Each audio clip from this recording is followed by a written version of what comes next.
الله عز وجل في مقام آخر فإن آمنوا بمثل ما آمنتم به فقد اهتدوا وقال رسول الله صلى الله عليه وسلم لو كان بعدي نبي لكان عمر بن الخطاب رواہ الترمذی فی جامعہ۔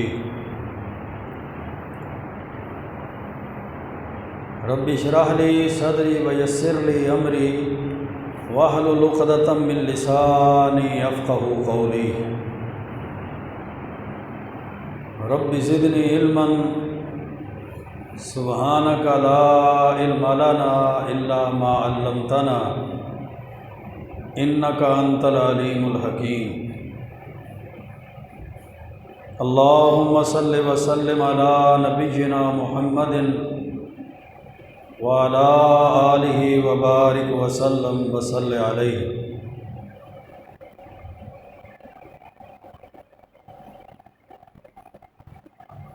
حضرت عمر بن خطاب رضی اللہ تعالی عنہ، ان کی سیرت اور ان کے مناقب اور فضائل پر گفتگو چل رہی تھی۔ کچھ باتیں پچھلے خطبہ جمعۃ المبارک کے اندر بیان ہوئی۔ یکم محرم الحرام پیارے پیغمبر علیہ الصلوۃ والسلام کے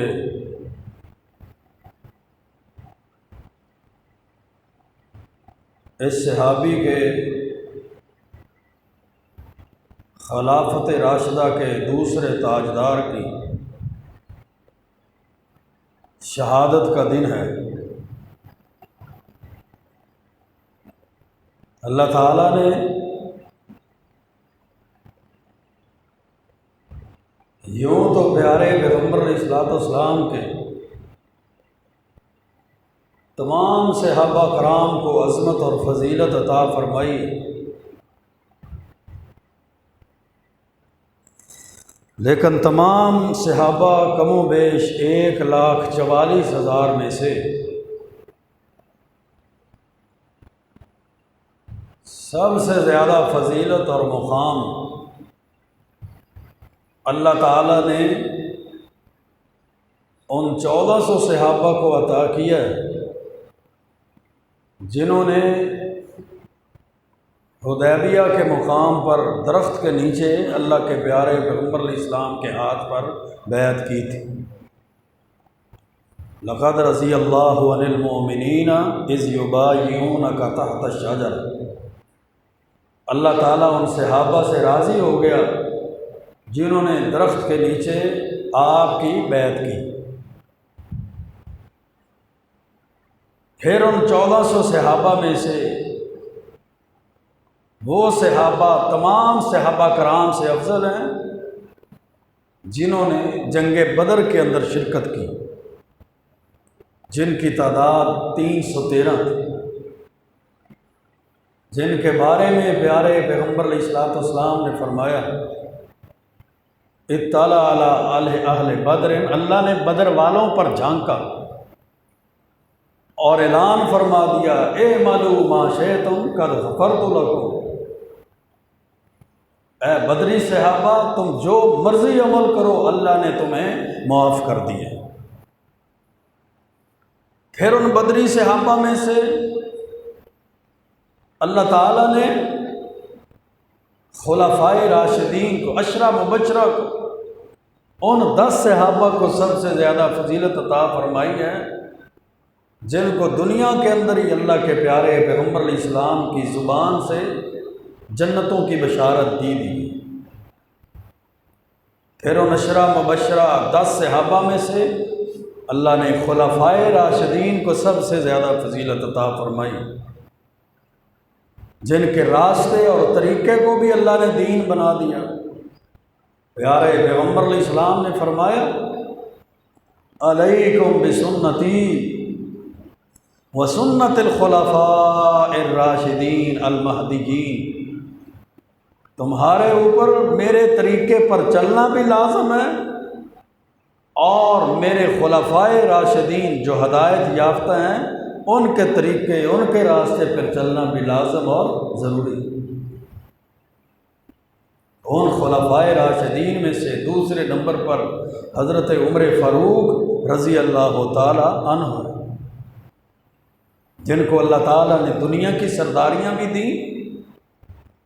اور پھر اللہ رب العزت نے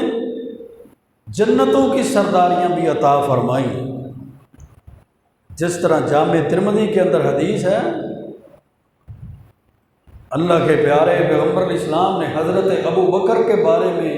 اور حضرت عمر فاروق رضی اللہ عنہم کے بارے میں فرمایا، ھذان سیدا کہول اہل الجنہ، میرے یہ دو صحابی حضرت ابو بکر اور حضرت عمر فاروق رضی اللہ عنہم جنتی بزرگوں کے سردار ہوں گے۔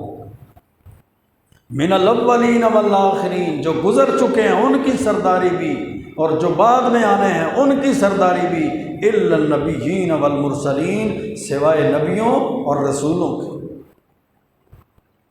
پھر اللہ کے پیارے پیغمبر علیہ السلام نے بہت بڑی خوشخبری دی۔ آپ نے حضرت عمر کی فضیلت، حضرت عمر رضی اللہ تعالیٰ عنہ کے مناقب کو بیان کرتے ہوئے فرمایا،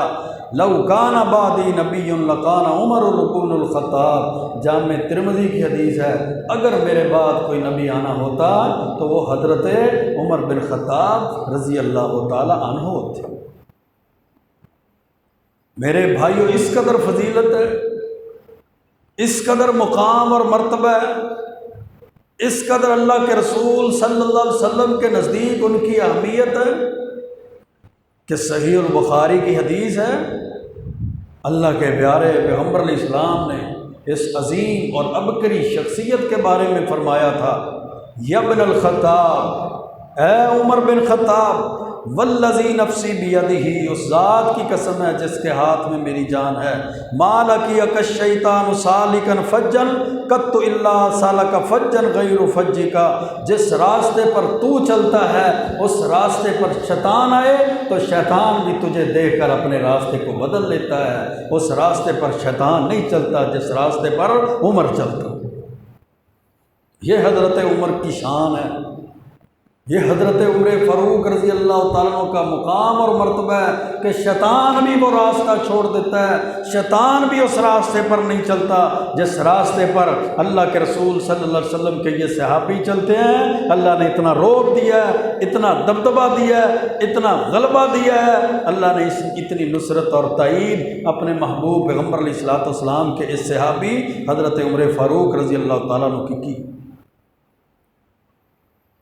یہ وہ لوگ ہیں جن کے ایمانوں کی گواہی بھی اللہ کے رسول علیہ السلام نے دی، جن کے سچا اور درست اور حق پر ہونے کی گواہی بھی اللہ کے رسول علیہ السلام نے دی، جن کی زبان اور دل پر حق کے نازل ہونے کی گواہی بھی اللہ کے رسول علیہ السلام نے دی، جن کے کامیاب اور مفلحون ہونے کی گواہی بھی اللہ کے رسول علیہ السلام نے دی، جن کے جنتی ہونے کی بشارتیں بھی اللہ کے محبوب پیغمبر علیہ الصلوۃ والسلام نے دی۔ اور صحیح البخاری کی حدیث ہے، حضرت ابو ہریرہ رضی اللہ تعالیٰ عنہ راوی حدیث فرماتے ہیں کہ اللہ کے نبی صلی اللہ علیہ وسلم نے ایک دن فرمایا کہ بینما رجل راکب علی بقرۃ، میرے صحابہ تم سے پہلی امتوں میں بنی اسرائیل میں ایک شخص گائے کے اوپر سوار ہو گیا، گائے پر سواری کرنے لگ گیا، التفتت الیہ، تو گائے نے مڑ کر اس بندے کی طرف، اس سوار کی طرف دیکھا، فقالت، اور اس گائے نے کہا، لم اخلق لہذا، مجھے اس کے لیے پیدا نہیں کیا گیا۔ اللہ نے اس گائے کو قوت گویائی دی، اس کو بولنے کی طاقت دی۔ وہ گائے نے بول کر کہا، لم اخلق لہذا خلقت للحراست، مجھے اللہ نے سواری کے لیے پیدا نہیں کیا، مجھے تو کھیتی باڑی کے لیے پیدا کیا گیا ہے۔ اللہ کے رسول علیہ السلام نے یہ بات ارشاد فرما کے فرمایا، آمنت بہ انا و ابو بکر و عمر، اس گائے کے بولنے پر میرے صحابہ میں بھی ایمان رکھتا ہوں، حضرت ابو بکر بھی ایمان رکھتے ہیں، اور اس گائے کے بولنے پر حضرت عمر بن خطاب بھی ایمان رکھتے ہیں۔ پھر آپ نے دوسرا واقعہ بیان فرمایا، آپ نے فرمایا وَأَخَذَ الذِّئْبُ شَاةً، ایک بھیڑیے نے ایک بکری کو پکڑ لیا، فَتَبِعَهَا الرَّاعِي،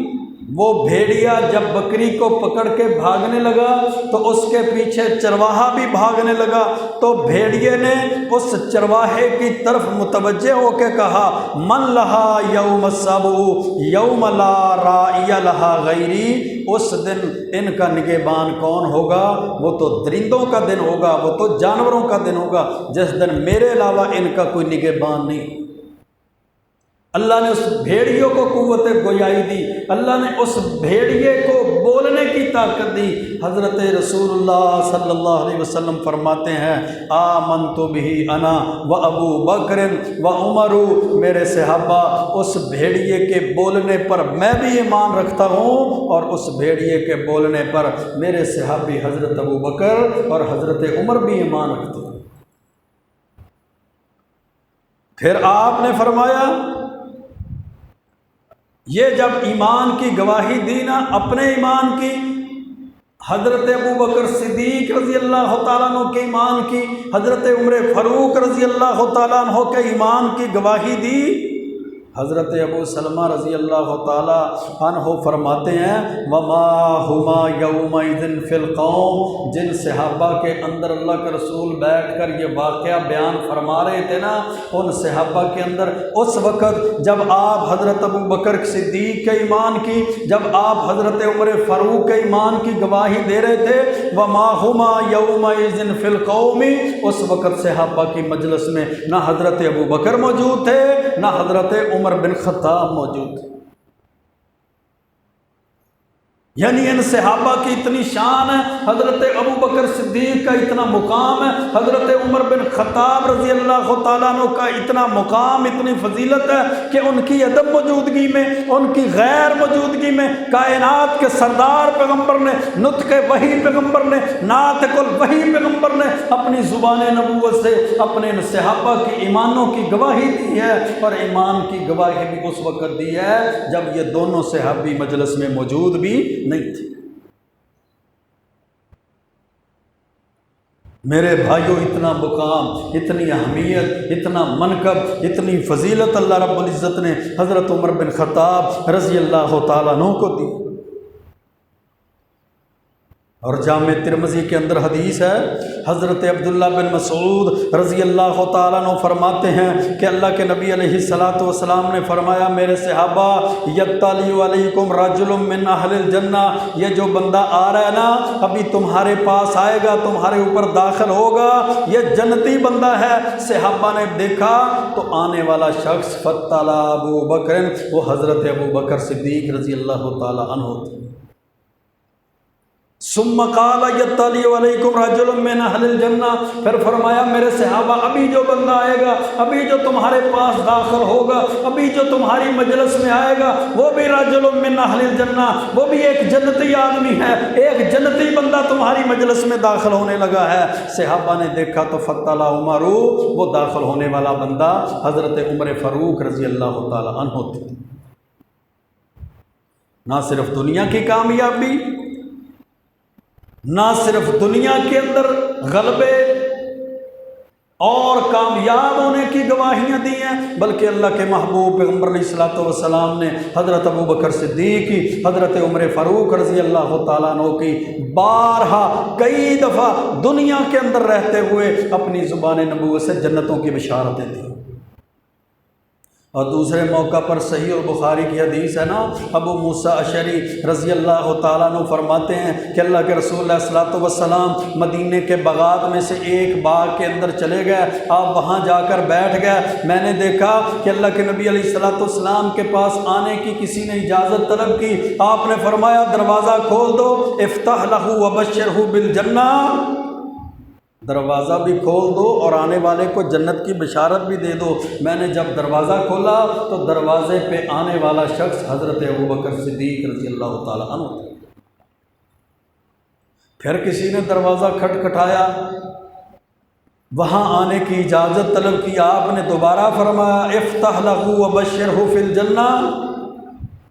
دروازہ بھی کھول دو اور آنے والے شخص کو جنت کی بشارت دے دو، جنتی ہونے کی میں گواہی دیتا ہوں، اس کو دنیا کے اندر جنت کی بشارت سنا دو۔ میں نے دروازہ کھولا تو دروازے پر حضرت عمر بن خطاب رضی اللہ تعالی عنہ تھے، میں نے ان کو اللہ کے رسول علیہ الصلوۃ والسلام کی طرف سے جنت کی بشارت دے دی۔ فحمد اللہ، انہوں نے جنت کی بشارت سننے کے بعد کہا الحمدللہ، تمام تعریفیں اللہ کی ہیں، اللہ کی حمد و ثنا بیان فرمائی۔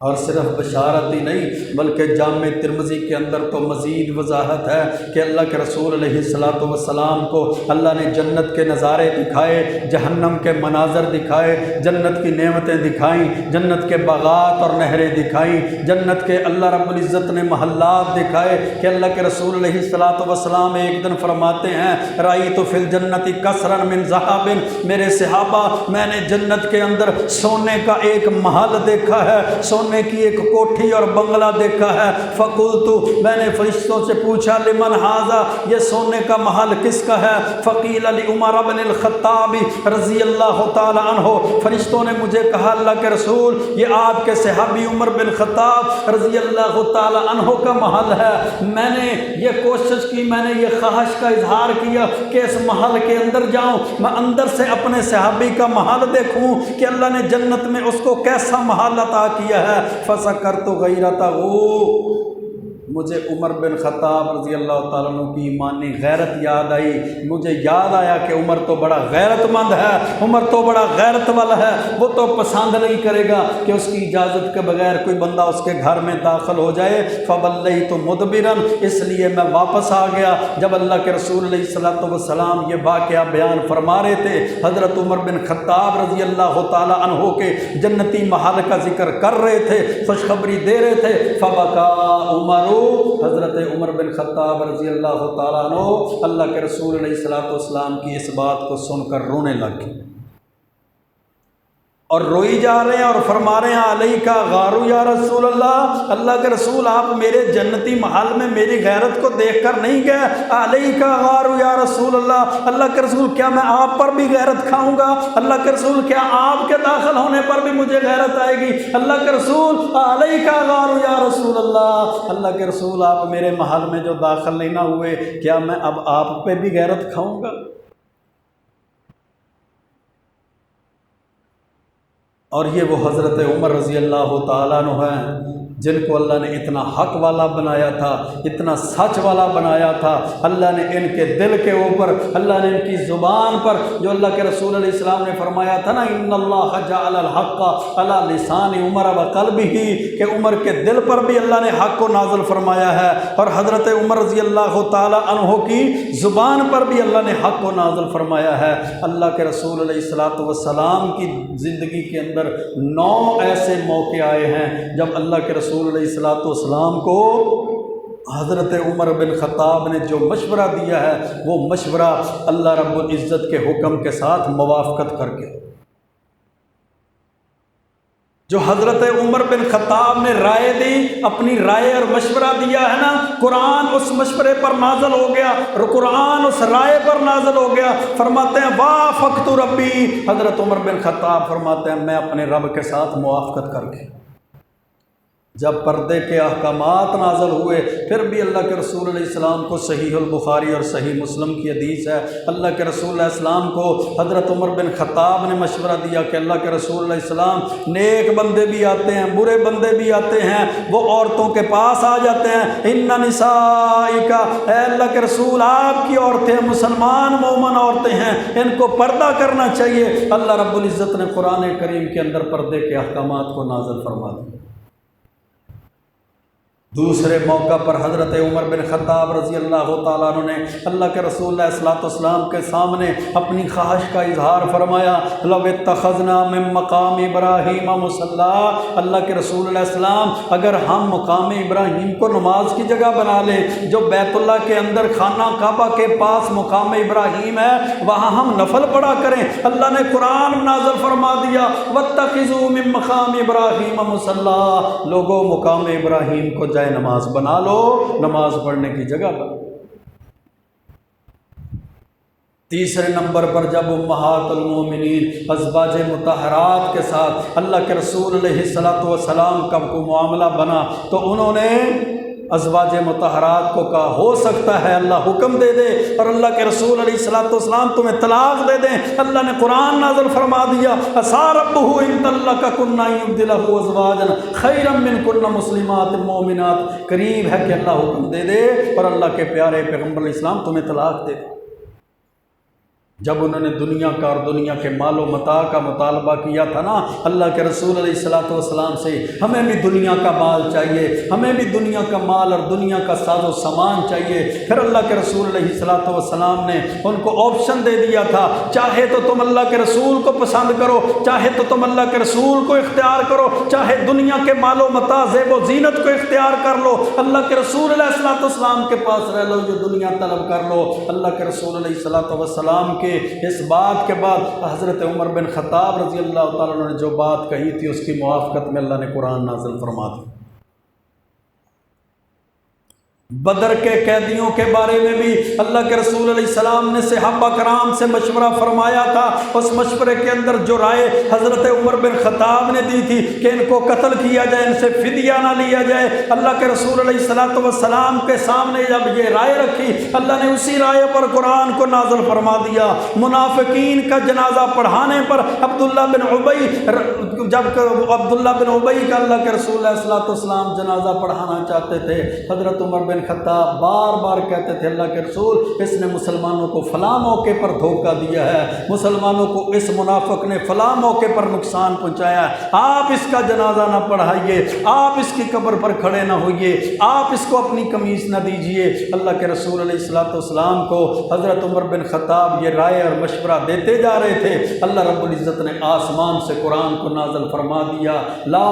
تقم فیہ ابدا، کہ ایسے مشرکین کے لیے، ایسے منافقین کے لیے لا تقم علی قبرہ، اس کی قبر پر بھی کھڑے نہیں ہونا، ان لوگوں کے لیے دعا بھی نہیں کرنا، نہ نبی کے لیے جائز ہے نہ ہی مومنوں کے لیے جائز ہے ان یستغفروا للمشرکین، کہ وہ مشرکوں کے لیے دعائے مغفرت کرتے ہیں۔ کسی مومن کے لیے بھی جائز نہیں ہے کہ وہ مشرک کے لیے دعا کرتے تھے۔ یہ میرے بھائیو اتنی عظیم، اتنی عبقری شخصیت، اتنی اہم شخصیت اور اتنا اہم حکمرانی، خلافت اتنی اہم تھی کہ ان کی خلافت صرف خلافت نہیں تھی بلکہ ان کی خلافت کو معیار بنا دیا گیا، کسوٹی اور پیرامیٹر بنا دیا گیا، ان کے عدل و انصاف کو پیرامیٹر بنا دیا گیا۔ رہتی دنیا تک حضرت عمر بن خطاب رضی اللہ تعالیٰ عنہ کے عدل و انصاف کی مثالیں دی جاتی ہیں، ان کے معیار، ان کے عدل و انصاف کے معیار کو، ان کے جناب کسوٹی، ان کے پیمانے کو جانچا جاتا ہے، اس کی تلاش کی جاتی ہے کہ جس طرح حضرت عمر بن خطاب نے دنیا کے اندر عدل و انصاف قائم کیا، اس طرح عدل و انصاف کرنے والا شخص دنیا میں دوبارہ کوئی نہیں ہے۔ حضرت حذیفہ بن یمان رضی اللہ تعالیٰ عنہ فرماتے ہیں کہ حضرت عمر بن خطاب کو اللہ کے رسول علیہ السلام نے ایسی عظیم شخصیت بنایا تھا کہ مسلمانوں کے درمیان وہ ایک فتنوں سے دروازہ تھے۔ فتنوں کے بارے میں جب پوچھا نا، وہ فتنے جن کے بارے میں اللہ کے رسول علیہ الصلوۃ والسلام نے آگاہی دی ہے، التی یموج کموج البحر، جو سمندر کی موجوں کی طرح ہوں گی، سمندر کے لہروں کی طرح فتنے آئیں گے دنیا کے اندر، مسلمانوں کے اوپر اتنا فتنے نمودار ہوں گے۔ حذیفہ وہ فتنے کیسے ہیں؟ فرمایا یا امیر المومنین لا باس علیک منہا، آپ پر کوئی حرج نہیں ہے، آپ کے لیے کوئی خدشہ نہیں ہے، ان بینک و بینہا بابا مغلقا، اللہ نے فتنوں کے درمیان اور آپ کے درمیان ایک دروازہ رکھ دیا ہے، وہ اتنا مضبوط دروازہ ہے، جب تک وہ دروازہ قائم رہے گا امت پر فتنے نہیں آئیں گے۔ انہوں نے پوچھا یفتح و یکسر، اس دروازے کو کھولا جائے گا یا اس دروازے کو توڑا جائے گا؟ فرمایا بل یکسر، اللہ کے رسول علیہ السلام کی جو پشین گوئی ہے نا امیر المومنین، وہ یہ ہے کہ امت کے درمیان جو دروازہ ہے ان فتنوں سے اس کو توڑا جائے گا۔ دروازے سے مراد حضرت عمر بن خطاب تھے، توڑنے سے مراد حضرت عمر بن خطاب کی شہادت تھی کہ جب حضرت عمر بن خطاب رضی اللہ عنہ کو شہید کر دیا جائے گا پھر امت پر ایسے فتنے نمودار ہوں گے، ایسے فتنے نازل ہوں گے التی تموج کا موج البحر، جس طرح سمندر کی لہریں ہوتی ہیں، اور وہ فتنے حضرت عمر بن خطاب کی شہادت سے لے کر آج تک مسلمانوں کے اوپر موجود ہیں۔ پھر اس کے بعد مسلمانوں کا باہمی اتفاق نہیں ہو سکا، اس کے بعد پھر مسلمان طرح طرح کے فتنوں کے اندر طرح طرح کے معاملات اور مصائب کا شکار ہو گئے۔ حضرت ابو سعید خدری، جامع ترمذی کی روایت ہے نا، حضرت ابو سعید خدری رضی اللہ تعالیٰ عنہ فرماتے ہیں اللہ کے رسول علیہ السلام نے فرمایا ما من نبی، کوئی نبی ایسا نہیں ہے الا ولہ وزیران، مگر اللہ نے اس کے دو وزیر رکھے ہوتے ہیں، جب آسمان میں بھی اور زمین میں بھی دو دو وزیر ہوتے ہیں۔ اور فاما وزیر آیا من اہل السماء، آسمان والوں میں میرے جو دو وزیر ہیں نا، فجبرائیل و میکائیل، وہ حضرت جبرائیل اور حضرت میکائیل میرے وزیر ہیں۔ وہ اما وزیر آیا من اہل الارض، اور جو زمین پر میرے وزیر ہیں وہ حضرت ابو بکر اور حضرت عمر رضی اللہ تعالی عنہ۔ دنیا کے اندر بھی اللہ نے ان کو وزیر بنایا، پھر اللہ نے ان کو وہاں، ان کو مدفن وہاں دیا، ان کو دفن وہاں کیا، جس کے بارے میں اللہ کے رسول علیہ الصلوۃ والسلام نے فرمایا تھا روضۃ من ریاض الجنہ، کہ میری یہ جگہ میرے حجرے سے لے کر میرے ممبر تک یہ جنت کے باغات میں سے باغ ہے، جہاں روضہ مبارک کے اندر اس وقت حضرت ابو بکر اور حضرت عمر بن خطاب رضی اللہ تعالیٰ عنہ مدفون ہیں، دفن ہیں، وہ اللہ کی جنت کے باغوں میں سے ایک باغ ہے۔ دنیا کے اندر اللہ کے رسول کے ساتھی تھے، اور برزخی زندگی میں اللہ کے رسول کے ساتھی تھے، قیامت کے دن اللہ کے رسول کے ساتھی، جنت میں بھی اللہ کے رسول کے ساتھی، اور وہاں دفن ہونے کے بعد دنیا کو متنبع اور آگاہ اور خبردار کر دیا گیا کہ اللہ نے ان دونوں کو اللہ کے رسول کا ساتھ بھی دیا اور دنیا میں جنت بھی عطا کر دی۔ 10 سال 6 مہینے 10 دن تک 22 لاکھ مربع میل پر اسلام کا جھنڈا لہرایا، اسلام کا جھنڈا، اور عدل اور انصاف کے ایسے ایسے معیار قائم کر دیے، مسلمانوں کی زندگیوں کے اندر ایسی تبدیلیاں، خلافت اور نظامت کا ایسا نظام پیدا کر دیا کہ 3600 علاقے حضرت عمر بن خطاب کے 10 سالہ دور میں فتح ہوئے، 900 بڑی بڑی جامع مساجد تعمیر ہوئی، 4000 عام مساجد کی تعمیر ہوئی، کیسر و کسرا جیسی بڑی بڑی سلطنتوں کو نہ صرف فتح کیا گیا بلکہ ان کو ختم بھی کیا گیا، بیت المقدس فتح ہوا، بیت المقدس کی کنجیاں اور چابیاں حضرت عمر بن خطاب رضی اللہ تعالیٰ عنہ کے ہاتھوں میں تھمائی گئی، جس راستے پر حضرت عمر چلتا تھا شیطان اس راستے کو چھوڑ دیتا تھا۔ 33 برس کی عمر میں خلافت راشدہ کے دوسرے تاجدار نے اسلام قبول کیا، اور نہ صرف اسلام قبول کیا بلکہ اعلان کر دیا، نعرہ لگا دیا کہ آج کے بعد مسلمان نمازیں بھی بیت اللہ میں پڑھیں گے، جس نے اپنے بچوں کو یتیم کروانا ہو وہ آ کر ہمارا راستہ روک لے۔ اسی لیے صحابہ فرماتے تھے ما زلنا عزت منذ اسلم عمر، جب سے حضرت عمر نے اسلام قبول کیا ہے ہم نے عزت کے ساتھ زندگی گزارنا شروع کر دی، ہم پھر عزت کے ساتھ رہے، ہم پھر غلبے کے ساتھ رہے، ہم کفر کے مقابلے میں پھر ڈٹ کر رہے، ہم نے اپنے سینوں کو چوڑا کر کے زندگیاں گزاری تھیں، قبول کیا۔ حضرت اللہ کے رسول علیہ الصلوۃ والسلام کے ساتھ خاندانی رشتہ داری بھی تھی، پھر آپ کی بیٹی حضرت حفصہ رضی اللہ تعالی عنہا وہ اللہ کے رسول علیہ الصلوۃ والسلام کے نکاح میں گئی، اس لحاظ سے حضرت عمر بن خطاب رضی اللہ تعالیٰ عنہ اللہ کے رسول علیہ الصلوۃ والسلام کے سسر بنے۔ ایک طرف اللہ کے رسول علیہ السلام کے ساتھ یہ رشتہ داری آپ کے سسر، اور دوسری طرف حیدر کرار شیر خدا حضرت علی المرتضیٰ رضی اللہ تعالی عنہ کے ساتھ خاندانی رشتہ داری کے بعد جو رشتہ داری بنی وہ حضرت عمر بن خطاب حضرت علی المرتضیٰ کے داماد بنے، حضرت علی المرتضیٰ رضی اللہ تعالیٰ عنہ حضرت عمر بن خطاب کے سسر بنے۔ انہوں نے اپنی چھوٹی بیٹی کا نکاح اللہ کے رسول علیہ السلام کے صحابی حضرت عمر بن خطاب رضی اللہ تعالی عنہ کے ساتھ کی۔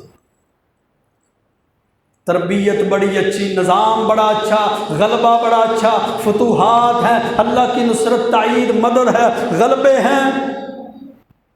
مناقب عمر علامہ ابن جوزی رحمۃ اللہ علیہ نے لکھی نا، اس میں جب حضرت امیر المومنین عمر بن خطاب رضی اللہ تعالیٰ عنہ کو خلیفۃ المسلمین امیر المومنین بنایا گیا، ایک دن پوچھتے ہیں وہ ایک شامی بندہ آیا کرتا تھا، اب وہ شام کا بندہ آتا نہیں ہے، کہاں ہے؟ فرمایا امیر المومنین وہ تو فتنوں میں مبتلا ہو گیا ہے، وہ تو اب فتنوں کی بھیڑ چڑھ گیا ہے، وہ تو شراب پینا اس نے شروع کر دی ہے۔ اپنے کاتب کو بلایا، اس شامی بندے کی طرف خط لکھا، بسم اللہ الرحمن الرحیم، یہ خط عمر بن خطاب کی طرف سے ہے۔ اللہ کی حمد و ثنا بیان کرنے کے بعد نیچے قرآن کی ایک آیت لکھتے ہیں، نبی عبادی انی انا الغفور الرحیم وان عذابی هو العذاب العلیم، کہ میرے بندوں کو خبردار کر دو میں بخشنے والا رحم کرنے والا ہوں اور میرا عذاب بھی بڑا دردناک اور بڑا سخت عذاب ہے۔ یہ خط عمر بن خطاب رضی اللہ تعالی عنہ نے اس شامی بندے کی طرف اپنے کاتب اور ایلچی اور سفیر کو دے کر بھیج دیا